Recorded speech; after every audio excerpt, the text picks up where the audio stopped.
If you need to install Windows 11 on a new PC that you just built or onto a new SSD in your current PC, then this video is for you. This entire process only requires a couple things. You're gonna need a PC with internet access and a USB flash drive with at least 8 GB capacity. What you need to do is head over to microsoft.com/software-download. Select the version of Windows you want to install. In this video, we're going with Windows 11. That's going to take you to this page here where you have 3 different options to choose from. The one we want is the second option, Create Windows 11 Installation Media. Click Download Now. That's going to download the Windows Media Creation tool that lets us create a bootable version of Windows 11 on our USB flash drive. Now, plug in your USB flash drive and run the Windows Media Creation tool. It's going to ask you to accept the software license terms. Next, you can select your preferred language, and don't worry about the Windows edition that you want to install because the only option here is Windows 11. Now we have to tell it what type of media we want to use. We're selecting USB flash drive.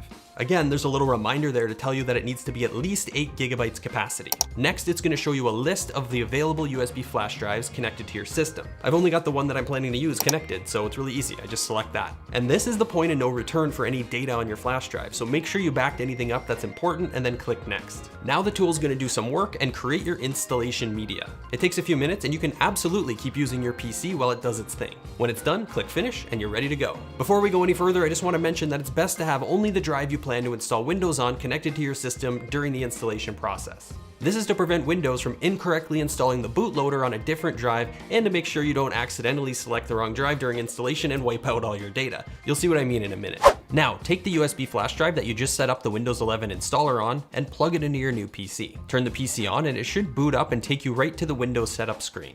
If it doesn't, restart the PC and keep pressing the delete key during the startup sequence to enter the system BIOS. Navigate over to the boot menu and change the first boot option to your USB flash drive.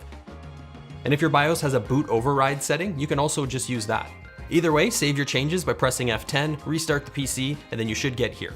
This is the starting point for the Windows 11 installation process. There's some options here for the language, the time and currency format, and keyboard layouts. When you're happy with all this stuff, click Next and hit Install Now. This is where you enter your product key, but it's optional at this point. So if you don't have one, don't worry about it. You can use Windows 11 absolutely free with a watermark, or you can purchase a key and enter it later if you want. I'm gonna click I don't have a product key and just skip it for now. We have to pick the edition of Windows 11 that we want. Most general home PC users are gonna be fine with Windows 11 Home. Keep in mind, whatever you pick here is gonna need to match the product key if you plan to enter one later. For example, if you select Pro, you won't be able to activate it later with a home key. Next, we have to accept some more software license terms, and now we arrive at this screen where we have to pick the installation type. Since we're installing on a new PC, we're gonna pick the second option, Custom Install. Now we have to select where to install Windows. This is the part that gets confusing if you have more than one drive connected like I do here. You're gonna need to make sure you select the right one, otherwise you could destroy all the data on any existing drive. If you only had one drive connected, this screen would be super clean and easy with only one option. But if you have more than one like this, you need to pick the right one. For me, it's drive 3 with 232 GB of unallocated space.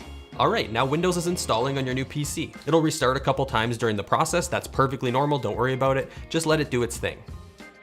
Eventually, you're gonna get to this screen where you'll pick your settings and finalize the installation. Select your country or region, confirm your preferred keyboard layout, and you can add a second layout if you want to, or just click skip. Next, it's gonna connect you to the internet. If your system doesn't wanna connect, you might need to install a network driver first. If that happens, check the description of the video down below. I'll include some instructions for you there on how to handle that. Now it's gonna have you sign into your Microsoft account and set a PIN.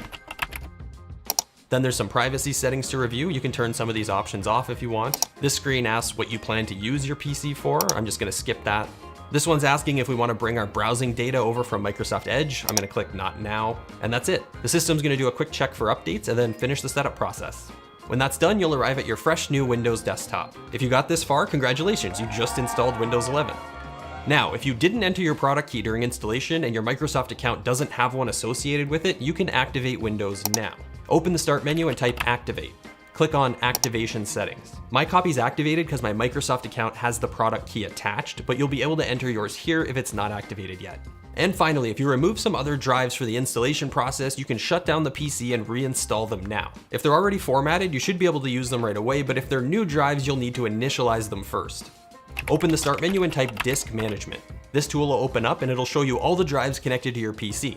Anything showing a black stripe and labeled as unallocated is gonna need initialization. Right-click and choose New Simple Volume. You can give it a name and choose the drive letter. Follow the rest of the prompts and Windows will set up your new drive for you. And that's it, everything should be set up and working now.